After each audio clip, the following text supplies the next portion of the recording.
This is Dr. Charles Parker, and you're listening to Core Brain Journal. It's a place where I connect both fresh discoveries and interesting different perspectives from advanced mind science with the realities of real people and everyday life down on Main Street. Well, welcome, folks. Dr. Charles Parker here one more time at Core Brain Journal, and we have another very interesting guest. I mean, do you folks ever get tired of me saying interesting guests? We're just loaded with interesting guests. But this gentleman, Dr. William Shaw, takes the cake. He is a very serious player, has been for years in so many aspects of functional medicine, and is the CEO of Great Plains Labs out in Kansas. So thanks very much for joining us, Dr. Shaw. Oh, you're welcome, Charles. Glad to participate. So what we're going to do, folks, is just drop a couple words here from our sponsors to let you know, thank them for being with us. And you listeners already know how much we love the reality of data here at CBJ. And today we welcome our clinical friend and our new sponsor partner, Direct Health Access Laboratory. With over 3 million studies, they are deep leaders of experience with the big picture of measuring, for example, methylation, cryptopyrrole, and copper challenges.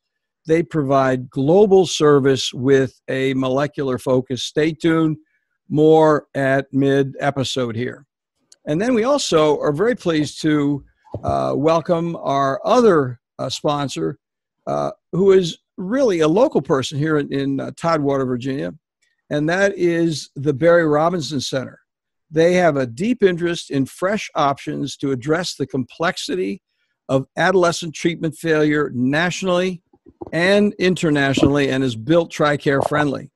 The Barry Robinson Center provides a holistic environment that sets children, teens, and families on the path to healing. From personal experience, I can tell you right now that we've had work with their families, with our families, shared with them, and it's truly a different residential experience. More about them in a moment. So let me introduce Dr. Shaw to you. He's a very, very interesting guy. He's a Ph.D. board certified in the fields of clinical chemistry and toxicology by the American Board of Clinical Chemistry. Before he founded the Great Plains Laboratory in Lenexa, Kansas, Dr. Shaw worked for the Centers for Disease Control and Children's Mercy Hospital, the University of Missouri at Kansas City School of Medicine, Smith Kline Laboratories, and he is, importantly, this is a book that really first connected me with Dr. Shaw. He's the author of Biological Treatments for Autism and PDD, Pervasive Developmental Disorder, originally published in 1998. And he has another book that's more recent, 2009, Autism Beyond the Basics. And one of the things I think is so absolutely relevant is how Dr. Shaw pulls so much diverse information together in useful packages that you can get, and you can say, why wasn't I doing this earlier? And I think you're going to have that reaction to our meeting today. He's a frequent speaker at conferences worldwide. I happened to hear him up at the Integrative Medicine for Mental Health Conference in D.C. This past year, when I think it was in the spring. And they have another Integrative Medicine for Mental Health Conference coming up in Orange County, September 28th, October 1st. And he's the thought leader for that entire conference. So he did a presentation there, which really struck me hard. I had heard about it. I knew about this test, but I wasn't really familiar with it. And I still have a lot to learn about it. So you'll be sharing with me a learning experience here. But it's about using Great Plains, it's a toxic test, gpl-tox test, to really see what's going on with the toxins. You all will remember that we had Dr. Pizzorno here talking about toxin solutions. And so this is Dr. William Shaw, who's got the measurement tool, which is so doggone important. So with that, that's a brief intro. There's so much more to say about you, Dr. Shaw. But with that, could you just give our listeners a little bit about who you are personally, your mission, and where you are in the development of your thinking about this evolution in mind science that includes toxicology? Yeah, so glad to do it. So the testing that I've developed really fulfills a lifetime wish to to make toxic chemical testing available to the general public. In essence, what I realized is that it's virtually impossible for the average person to know what they're being bombarded with throughout the world. And so many people don't realize that their health is dependent on these chemicals that have been exposed to. And it was so difficult for anybody to find out what it was, because in order to most of the testing, you had to know in advance what you were exposed to. And what I can say is it's rare that a person has knowledge of which chemical they're exposed to.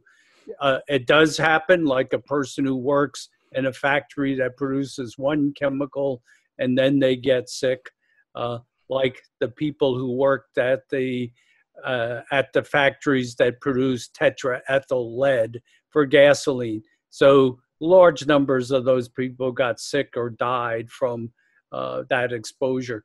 But the majority of things we're being exposed to, I would say 90% of the time, the person doesn't know which chemical they're being exposed to. And so they can't order that. If they had to order these tests one at a time, it might cost them $20,000 to do testing for a lot of the most common chemicals. So what I wanted to do was develop a relatively economical test around $200 that would check for the majority of chemicals that many people are exposed to. So the testing that we developed, called gpl-tox, checks for 172 different chemicals. And in addition, it can be done on a simple urine test. And we have extremely good data. So to tell the person not only do they have that chemical, but how much they have and how much their exposure compares to the average person, with the idea that if you're extremely elevated, it's much more likely that whatever medical complaints you have is due to that particular factor. So we've seen that time and time again with our new test, the gpl-tox, that people with high values, meaning at the 95th percentile or more, these values are affecting their health. And the people in which it's almost the complete cause of their health issue is when they get into multiples, not just at the 95th percentile, but 5 times, 10 times, as much as 50 times the 95th percentile. Those are the cases where it's a slam dunk conclusion that this particular chemical is the major cause of their illness. So this is something that has never been done before, and so I'm very happy to make this. I can say already this has changed the lives of many people who had no idea of what they were dealing with.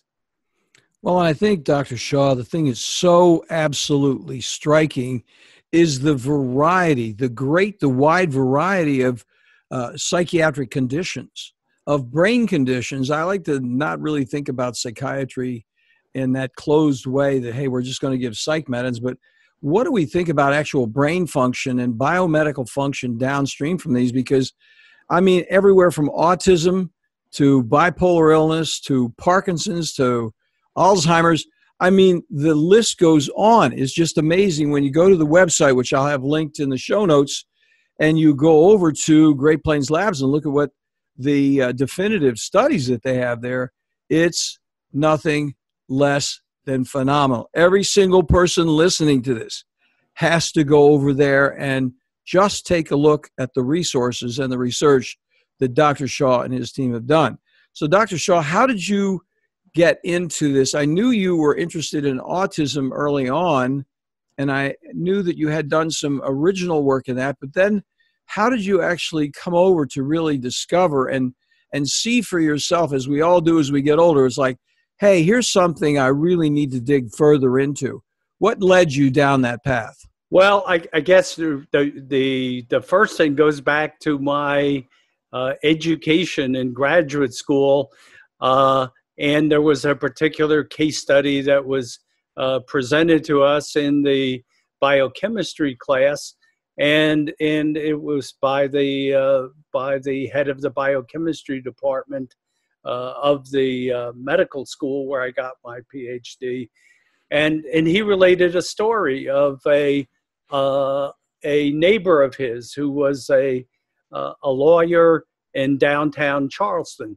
So Charleston is a peninsula, and two major rivers close around it on either side. And his lawyer friend lived on the other bank of the river and had to cross a large bridge to get to his downtown office every day.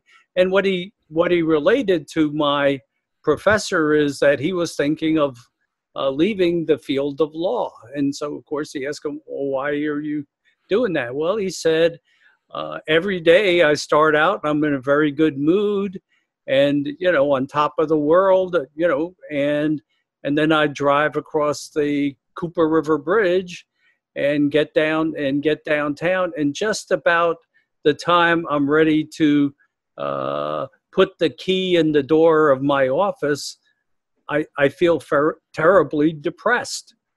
And so I think that's the, I'm getting hints from my unconscious that the field of law must be bad for me because I'm feeling so good when I start, but soon as I get near my office, that's it. And so my professor said, I want you to do something.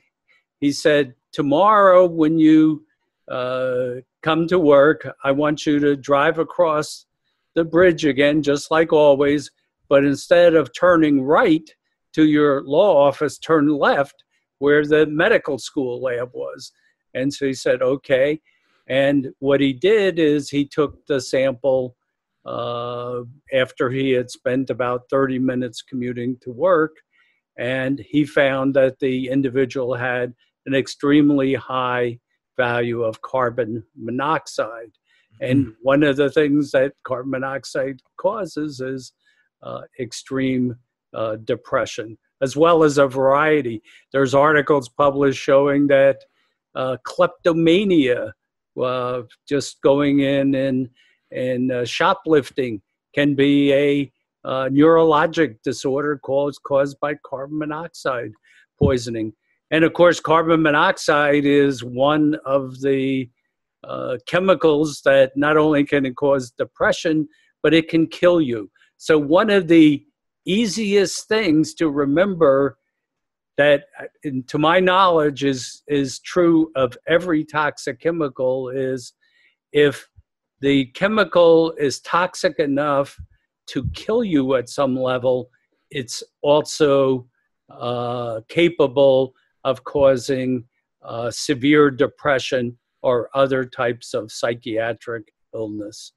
Mm-hmm. And so that's proven a very useful tool to remember. Is you can just say, is this chemical something that has caused death at some level? If it is, it's definitely capable of impairing your brain's ability to function.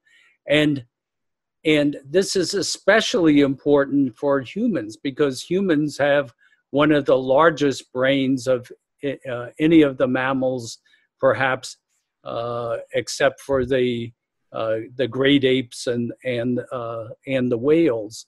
And the brain is one of the most metabolically active. When you're sitting, of course, the brain is the single most metabolically active. The only exception would be your muscles if you were doing extreme exercise, but that only takes place for a limited time period, whereas your brain is going 24 hours a day. So your brain is by far your most sensitive organ as far as toxic chemical exposure. And really, a toxic chemical exposure is going to frequently cause a whole variety of psychiatric illness. And reviewing this, I mean, it's not only depression and kleptomania, but it can be anxiety. It can be attention deficit with hyperactivity. It can be autism. It can be Alzheimer's disease. It can be Parkinson's disease. So all of these toxic chemical exposures have the ability to cause severe impairment of your brain function. And the most common way in which they cause this is by impairing the function of the mitochondria, the organelle in the cells that is like a battery that produces energy in the form of a chemical called ATP, adenosine triphosphate.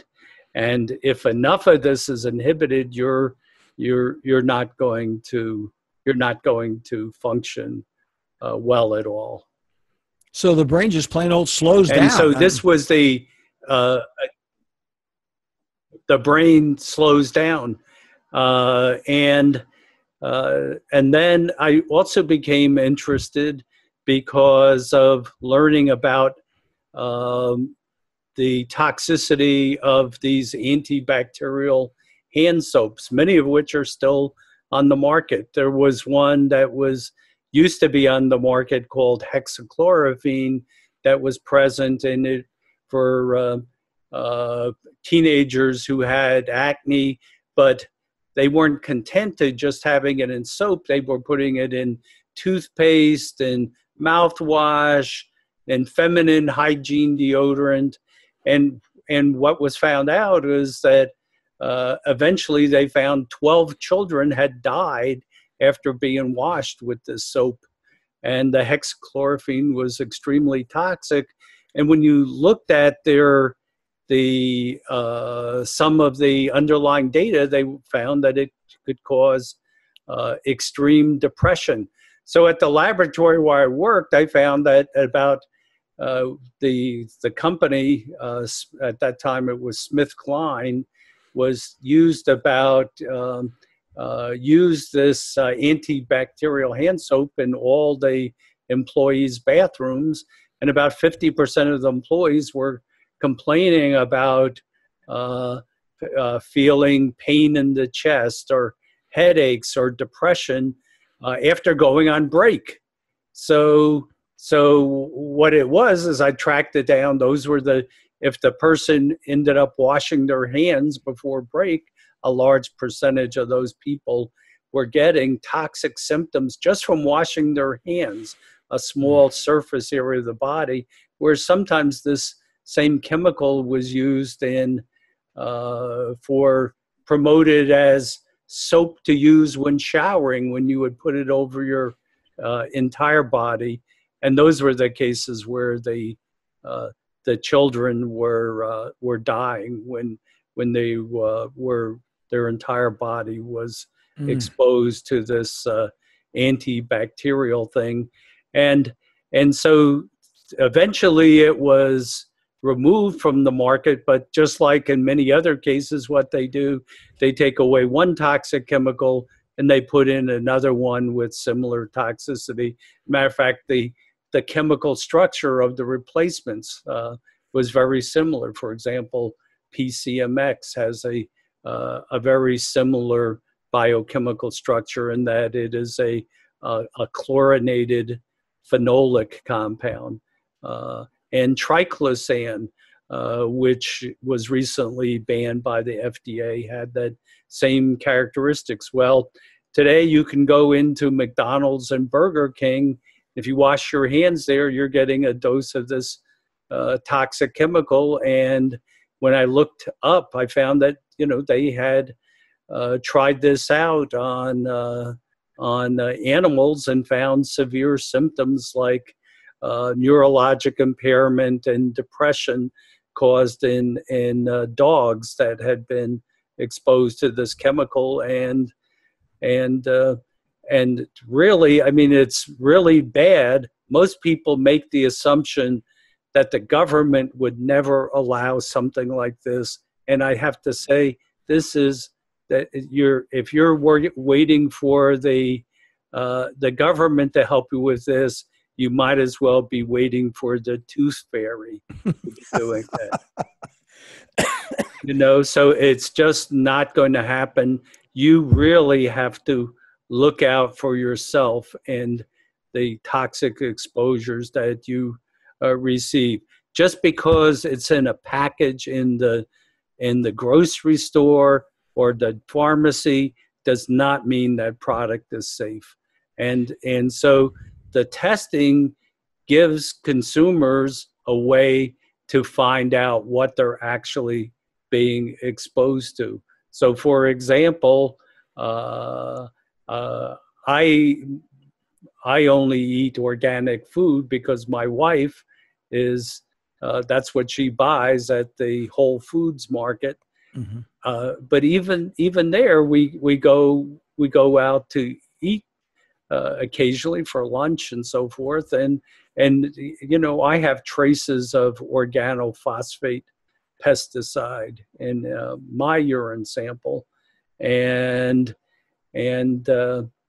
not a lot. You find some people who have values that are 30 times the 95th percentile, and those people are extremely ill. They're people that have extreme chronic fatigue or extreme depression or autism or severe attention deficit.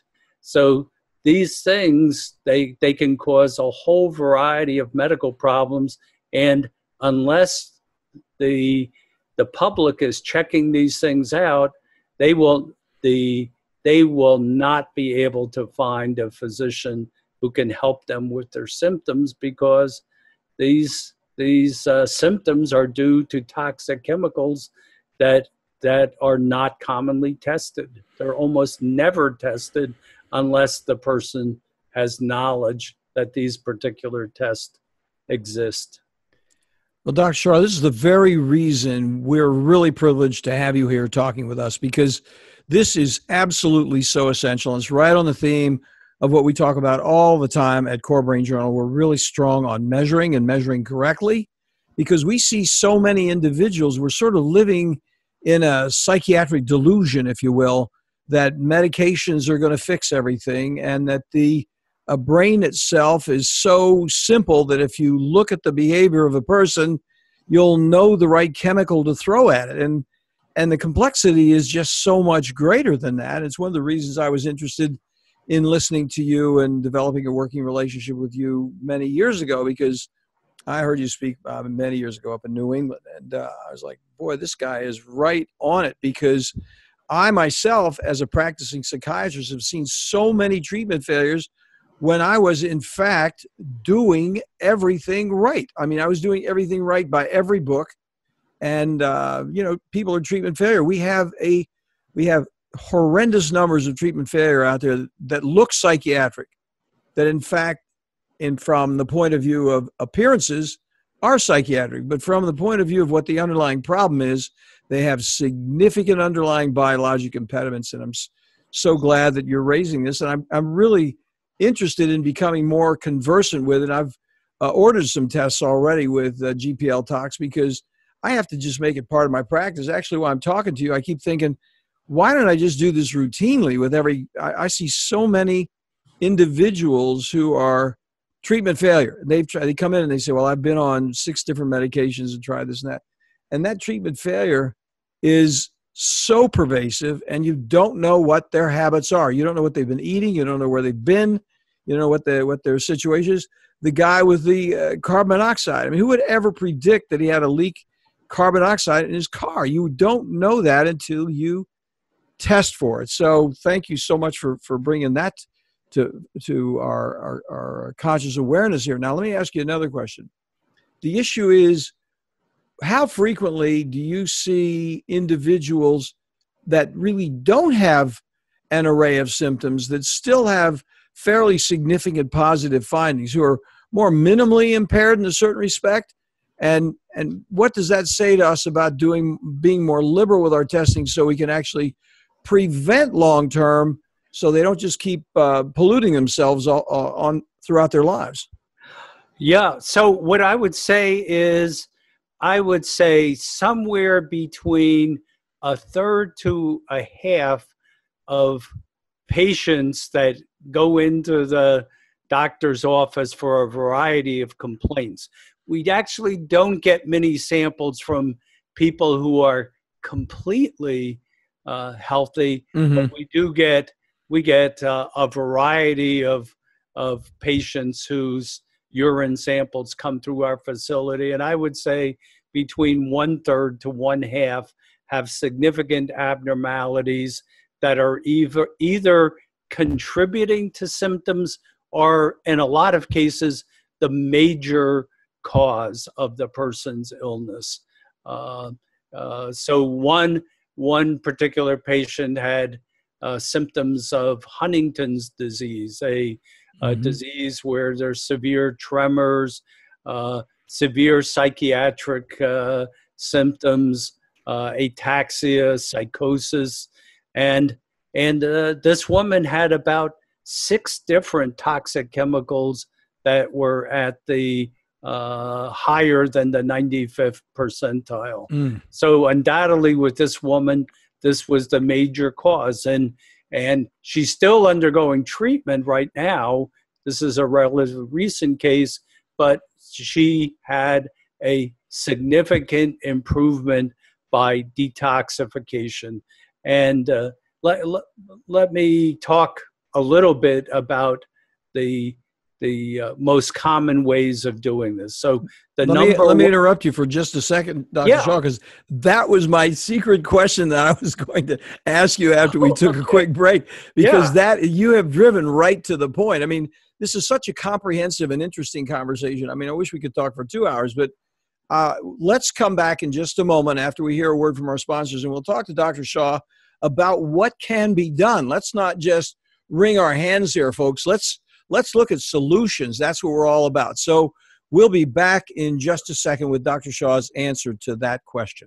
Well, folks, you know as well as I do that psychiatric treatment failure, especially after multiple medication trials and those very, very brief hospitalizations, may prove insufficient to deal at home with the complexity of troubled children and those adolescents from 6 to 17 years old. Improved care, those next mandatory steps, should include a more comprehensive approach to address those multiple levels of challenges, from family to peers to school, diagnostically from defiance to depression, on every level for families, including military families internationally. The Barry Robinson Center's 32-acre open college-like campus in Norfolk, Virginia, provides safety and security and clean, comfortable living.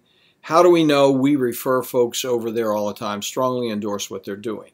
So for further information, an informed interview, connect at this page, barryrobinson.org/core. Well, you folks already know that here at Core Brain Journal, we're on a mission to introduce you to resources that make significant contributions to the investigation of those predictable mind science applications. Our colleagues at DHA Lab Group provide a real difference with treatment options for people at every level, from first awareness of mind problems to those frustrating times when even well-informed treatment becomes surprisingly unpredictable. For my entire professional life, from psychoanalysis to brain scans, I've searched for, yes, improved predictability. The good news for all of us, from professionals to patients, remarkably effective research offers useful, cost-effective, organic options far beyond guesswork with psychiatric medications alone. DHA lab tests measure unbalanced biomedical details through easily available testing, now available globally for a variety of molecular answers from, for example, methylation, copper, and cryptopyrrole challenges. Check in for more details at dhalab.com core. That's dhalab.com/core. Well, welcome back, folks. Here we are. And Dr. Shaw, this is such an interesting conversation. Our audience, I'm there. I mean, if you're driving to work, you're just going to have to sit in the car till you finish this conversation, because this is absolutely so pervasively relevant globally. This isn't something that's just happening out in Idaho. I mean, this is a very, very big deal. So that was the question that I think a lot of people were just beginning to develop. All of our thoughts and trains of thought were going on the same line. What do we do about it once we start to see it? And I know we can't even cover all of the things we can do about it, but please do take a moment to go and complete your sentence. You were talking about what we can do about detoxing and how we can handle these terrible results. So one of the first things is try to find out what you've been exposed to. And this isn't obvious. These organophosphates can be in any food that you eat. And even if you only eat organic food at home, almost everybody eats out. And there's extremely few restaurants that use only organic food. And so there's a good chance that could be the food you've eaten. It could have been the exterminator came around because you had some ants or cockroaches and they're spraying these extremely toxic chemicals. Could be because you're in the part of the country that had a lot of the mosquitoes where the Zika virus was. We've seen children from that area who have sky-high values of many toxic chemicals because of the overreaction. And so because of fear of the Zika virus, the people are being covered with extremely toxic pesticides that may be a lot more toxic than the Zika virus itself is. Mm-hmm. So you need to identify which toxic chemicals you've been exposed to and try to prevent that in the future if you can. That's number one. Number two is there are a number of chemicals that are detoxified using glutathione. Glutathione is like the master molecule of detoxification, and it's something that's very safe to take as a supplement. Glutathione reacts with hundreds or even thousands of toxic chemicals and combines with them to make a form of the molecule that can be excreted from the body in the urine and in the feces very efficiently. So you can just take a glutathione supplement, Dr. Yes. Shaw? Yeah. You can take the supplement, or if you're extremely ill, perhaps at the beginning you want to consider doing intravenous called IV treatment at the beginning of the therapy. And the third is one of the most successful, which is the sauna treatment. So thousands of people were exposed to toxic chemicals because of the World Trade Center attack and 9/11, and they were exposed to hundreds of different chemicals, and so it was offered to them to use sauna treatment to detoxify. And I've talked to a number of the people who were rescue workers at this attack, and they talk about how depressed and how severe their fatigue was after this exposure, and how all of this was reversed by doing intensive sauna therapy. And most types of sauna will work. There are different types out there, but the feedback I've gotten is that most types of sauna will function very well. And I've seen pictures. So the people who've had this treatment, after a period of time, they can actually see the toxic chemicals oozing out of their body. And I've got, I've got pictures of this showing the people with their skin covered with yellow, red, and black stuff that's coming out of the skin on their arms after the sauna treatment. So it's very common. A lot of people will smell the chemicals as they're coming out, or sometimes even their breath that will smell like the chemicals that they were exposed to in the past. So sauna is one of the best treatments there is for getting rid of these things. And so it's just a good health measure overall, is to do frequent sauna treatments to get these things out. And it's very important that once you've developed sweating in the sauna, you need to make sure it's removed right away, or it can be absorbed back into the body. So that's a very important feature, either to towel off frequently to get that sweat off, and also to shower, perhaps even shower periodically if you're doing a long sauna treatment to get rid of the toxic chemicals that are coming out. So we've done studies and we've seen that high amounts of these toxic chemicals are in the sweat of the individual going through the sauna treatment. So it's extremely important, as I mentioned, that the vast majority of these thousands of workers received the sauna treatment, and that it worked very effectively. Large numbers of them had neurologic improvement, had their overall health improved, had fatigue improved, a whole variety of different symptoms appeared after resolved after doing the sauna treatment. There's a particular treatment called the Hubbard Technique that uses in which the person takes a number of vitamins, particularly niacin.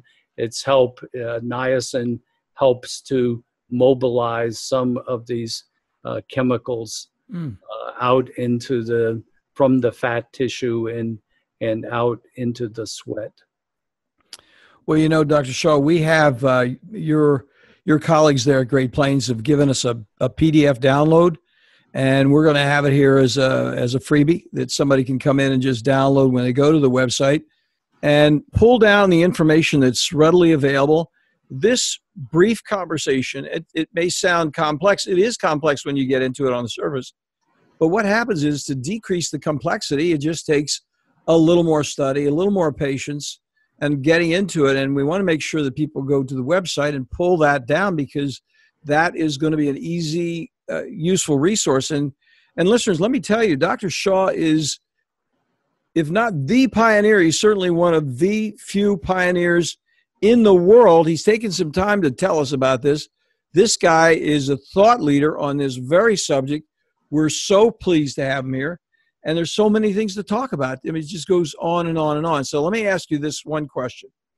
What's your opinion? This is a little bit on the edge, but you have so much experience with the relevance of gpl-tox findings with specifically autism, because I think autism is one of those conditions that everybody is like, what do we do? This is a hopeless case. This kid's going to be this way the rest of their lives. Could you tell us a little bit about that, please? Yeah, so I was shocked to find out that most of the children with autism have the highest amount of toxic chemicals of any group I've tested. So it's common to see elevated values, but also values that are 10, 20, or 30 times higher than the 95th percentile, which is already the highest level of exposure. Oh my gosh. So there are a gigantic amount of toxic chemicals. And what we've already found out is that you can remove them, and you can reduce the symptoms of autism by using the same sauna treatment. Just a few months ago, I published on another extremely toxic chemical called glyphosate. If you, many of you could go down to your nearby hardware store and find this chemical in the weed killers out there. It's become one of the most toxic chemicals on Earth that is extremely easy to get hold of. Something like 95% or more of our corn and soy are now contaminated with glyphosate. Glyphosate is a weed killer, which is called technically an herbicide, and it has a unique feature that it reacts against a certain metabolic pathway that was found in plants. And so in essence, this is all plants. So what the company Monsanto did was they bred corn that had maybe 100 or 200 times as much DNA to make the enzymes that glyphosate attacked. And by having massive overdose of these biochemical pathways in the plant, the corn was able to not be killed by the glyphosate. So the idea is that this genetically modified corn could then be planted where the weeds grew up. The whole field could be sprayed, but only the weeds would be killed. And what a weed just means is any plant that you don't want to be there. And so as a result of that, of course, the corn itself becomes contaminated with glyphosate, but is not killed. But people ask me all the time, oh, all I have to do is wash it, right, before I eat it. Well, no, that glyphosate goes through the plant and through the roots, and every single iota of that corn is contaminated with glyphosate. And so you could wash forever, and the glyphosate is still going to be in that food. And it's also used to harvest other crops that even are not GMO, like rice and wheat and sugar cane. So you can get exposure from other foods that are not even GMO. It's being used for other purposes as well. So the makers of the GMO plants claim, well, this is safe for humans because humans have different biochemical pathways than plants do. And that was true. The problem is that our intestinal flora has exactly the same biochemical pathways that the weeds do. And so all of our beneficial flora, like the lactobacillus and bifidobacteria, when we eat foods that contain glyphosate, those beneficial bacteria are killed, but the harmful bacteria like Clostridia and Salmonella are not susceptible to glyphosate. And so the beneficial bugs are being killed, and the harmful organisms are in effect being stimulated because they have no competition, so they can reach very high levels. So in the study I recently published, it showed that it was triplets, two of which had autism and one is suspected seizure disorder with impaired growth, and showed that all three of these children had extremely high amounts of glyphosate, values that were about 30 times the average value that people have.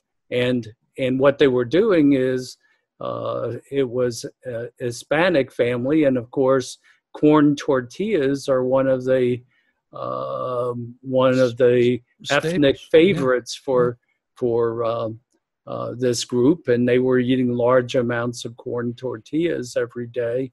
And so this was likely the source of their extremely high glyphosate. Mm-hmm. And when I tested them for the presence of Clostridia, the two with autism had extremely high metabolites of Clostridia bacteria.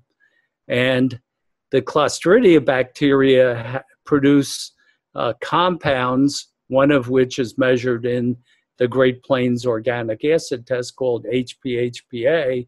HPHPA has the ability to alter the neurotransmitters in the peripheral nervous system in the brain, and the enzyme that they affect is called dopamine beta hydroxylase, which is needed to convert dopamine to norepinephrine. And because that enzyme is knocked out by the Clostridia, the dopamine reaches very high levels and in effect becomes toxic. So dopamine at normal levels works fine, but when it reaches very high levels, it gets converted to toxic metabolites that actually can destroy the function of the neuron and eventually the function of the entire brain. So this is what I think that we can now say, that one of the causes of autism is likely due to the widespread exposure of glyphosate. As a matter of fact, if you plot the incidence of autism versus the use of glyphosate in agriculture, it's virtually 100% correlation. Oh my gosh. The autism hardly existed as an illness before the introduction of glyphosate. And people will say, of course, well, correlation is not cause. But I think taking this information together, the fact that glyphosate kills beneficial bacteria, a number of studies have now shown that Clostridia is rampant in autism, and lots of studies have shown that the chemicals produced by the Clostridia cause the excessive dopamine. I think we have a theory that I think is going to stick. I think there's that the odds are that this is a major cause of autism, and perhaps the major cause of autism throughout the world. This work has been replicated now throughout the world, in Turkey and Italy and China, in addition to my own work. And so this abnormality is extremely common in autism, and would help to explain all the kinds of things that are going on in autism. It also helps to explain why drugs like Risperdal, which are directed against excess dopamine, are effective in autism, in the severe forms of autism. Well, Dr. Shaw, I hate to wind this up. You are a remarkable guest. I mean, you are just laying it out there like there's no tomorrow. And actually, what I think is so relevant as we're closing here, and I really hate to wind this up because it's so interesting talking to you, but we really do have to push on.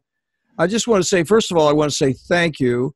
I want to say that the close that you had as we're bringing this episode, this brief interview to closure, is that we really need to, in anybody that has significantly pervasive mind illness of some kind, mind imbalances, this just needs to be a ubiquitous test. We just need to get it out of the way. It's like doing a CBC. We just have to do it. It's not like, let's think about it, maybe we'll do that later. We need to get on it and make it happen. So with that, Dr. Shaw, give us the URL for Great Plains, which a lot of us know, and we'll then send our guests over there, and we'll have it on the show notes as well. Yeah, so we have a long one, but I'm going to give you the simple one, which is GPL, the acronym for Great Plains Laboratories. So gpl4u.com. So GPL, the number 4, the letter U.com. gpl4u.com. So real simple, easy to remember, that Great Plains is for you. Well, we've been using them for a long time. We really appreciate our opportunity to work with you. You're really helping the folks out that I see every day, and we just appreciate the opportunity of you coming here and really spreading the word on some really deep, important knowledge that really needs to be appreciated by more people. Thank you so much. Thank you, Charles. You have a good day, and we'll talk soon. Thanks for listening to Core Brain Journal. We're working every day behind the scenes to bring you reports that connect research benches with those street trenches. Here we share the complexity of mind science because, as you know, details really do matter. One of the most pervasive, misunderstood challenges is how commonplace medications, like those written for ADHD, are used so regularly without clear guidelines. If you think you'd like more specifics, take a minute to download my 2-page PDF packed with video links and references on the absolute essentials of how to start ADHD medications. They're easily available at corebrainjournal.com/start. Thanks for listening. Do connect and stay tuned. Together we can make a difference.